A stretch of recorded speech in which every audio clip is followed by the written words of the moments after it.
Corporate दुनिया के आज के एपिसोड में हम बात करेंगे देश में शेयर ट्रेडिंग अकाउंट्स की संख्या के 24 करोड़ तक पहुंचने की, रत्न और आभूषण बाजार में गिरावट और सोने चांदी की कीमतों में फिर से तेजी की। लेकिन सबसे पहले बात रूस से जारी क्रूड ऑयल की खरीद की।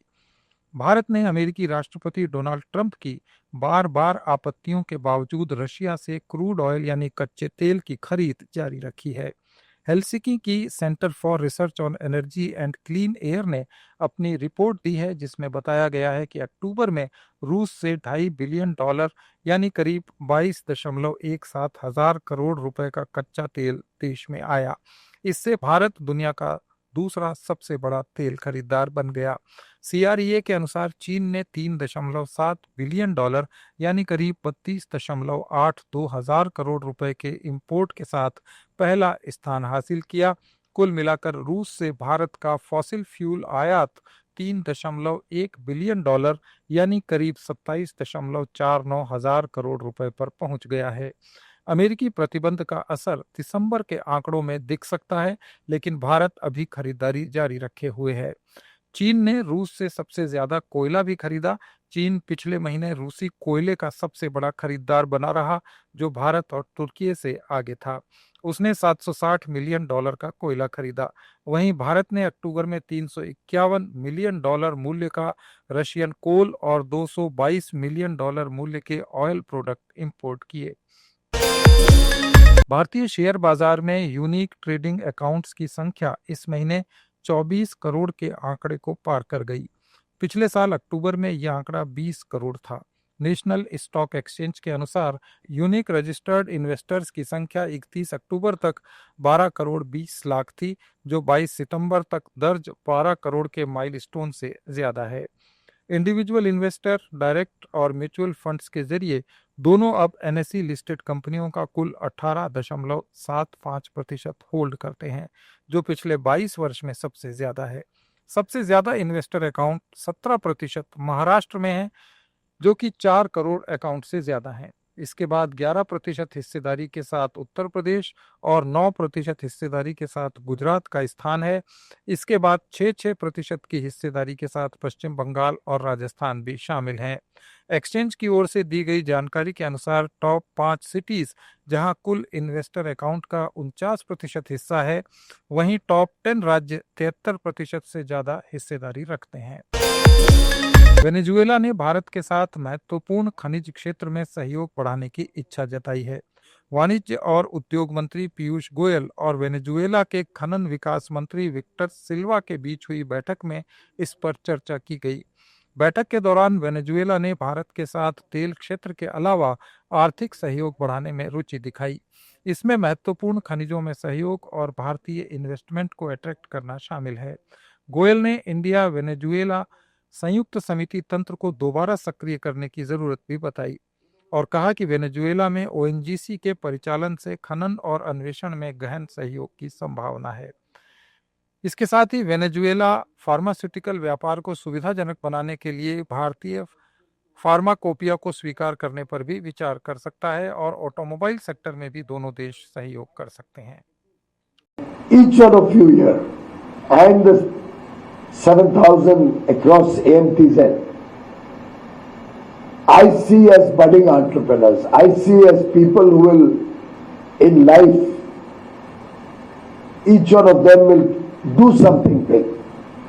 Because the environment in which you are working, and I don't mean just the weather, in this beautiful environment of confidence, environment of achievement, environment of innovation, has the potential to not only make India self-sufficient in this field of medical equipment, but has the potential to serve the world.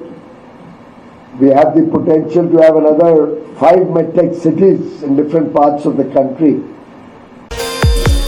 कमजोर global demand और high tariff के बीच अक्टूबर में भारत के रत्न और आभूषण व्यापार में गिरावट देखी गई। रत्न और आभूषण निर्यात संवर्धन परिषद के अनुसार ग्लोबल डिमांड में कमी, उच्च ब्याज दरों, आपूर्ति श्रृंखला में रुकावट और अमेरिकी टैरिफ के प्रभाव के कारण निर्यात और आयात में गिरावट आई। आंकड़ों से पता चलता है कि अक्टूबर में कुल सकल निर्यात 30.57% घटकर $2,168 मिलियन रह गया। ये एक साल पहले $3,122 मिलियन था। इंपोर्ट भी 19.2% घटकर $1,276 मिलियन रह गया, जो पिछले साल $1,580 मिलियन था। परिषद के अनुसार पहले लगाए गए व्यापार शुल्क का प्रभाव अब महसूस किया जा रहा है। इससे लागत बढ़ गई और खरीदारी कम हो गई। त्योहारों के बाद कंपनियां भी अपना स्टॉक कम ज्यादा करके बाजार की स्थिति के हिसाब से काम कर रही हैं। अक्टूबर के महीने में कटे और पॉलिश किए गए हीरों का निर्यात भी 26.97% घटकर $1,025 मिलियन रह गया। वहीं इंपोर्ट और भी ज्यादा घटा और ये 35.76% घटकर $132.95 मिलियन हो गया। अक्टूबर में सोने के आभूषणों के निर्यात में भी भारी गिरावट आई। ये गिरावट 24% से ज्यादा थी और ये निर्यात $850 मिलियन रह गया, क्योंकि 50% अमेरिकी टैरिफ के कारण भारतीय उत्पाद कंपटीशन से बाहर हो गए और उनके ऑर्डर रद्द हो गए। हालांकि अप्रैल से अक्टूबर की अवधि में सोने के आभूषणों का निर्यात करीब 12% बढ़कर $6,645 मिलियन हो गया। इसे सोने की हाई प्राइसेस और शुरुआती साल की मजबूत मांग से समर्थन मिला।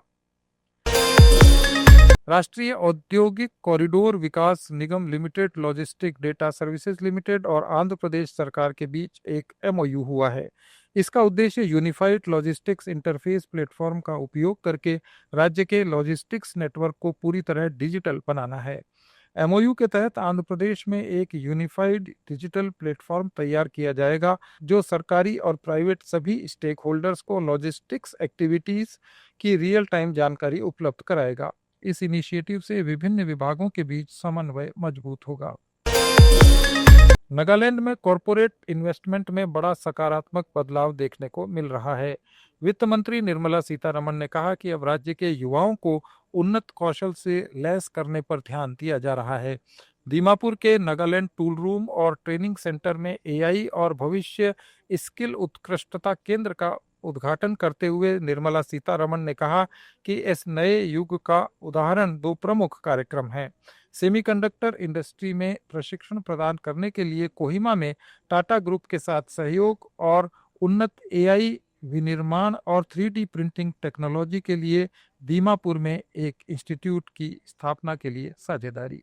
I'm indeed grateful for the state government for being very cooperative and ready to, access these sponsors who are coming and give them all the kind of support so that today we are in a position to inaugurate. And today, although this started only a couple of weeks ago with me and we are speaking about it, but we have a set of youth who will even come as far away from Mon in the eastern side of Nagaland to come and take up this training. So the enthusiasm with which youth are coming, the cooperation with which the state government has handheld all these people together, and the support that we are getting from the people of Nagaland and from the media will make it a very successful attempt for the young people of Nagaland to really be at scale with everybody else. And with your innovation and skills, you are already very, very creative people. You have so much to display your creativity in the form of the textiles, in the form of the woodwork that you do. Look at the beautiful woodwork that was presented to me. You're already creative young minds. Now with this opportunity, I'm sure you'll be able to make a very big difference to your life, to Nagaland's life, and Nagaland's contribution towards Viksit Bharat.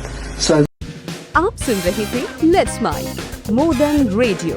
Follow कीजिए हमें हमारे social media platforms पर। It's time for news. It's time for more than radio. Presenting the first radio news app, Let's Mic. Let's Mic, a news-based app on your phone where you get to watch and listen news, talk shows, interviews, radio show podcasts. On Let's Mic, you get all relevant information of TV, print, radio, podcast, and digital. Let's Mic talks about every segment of life.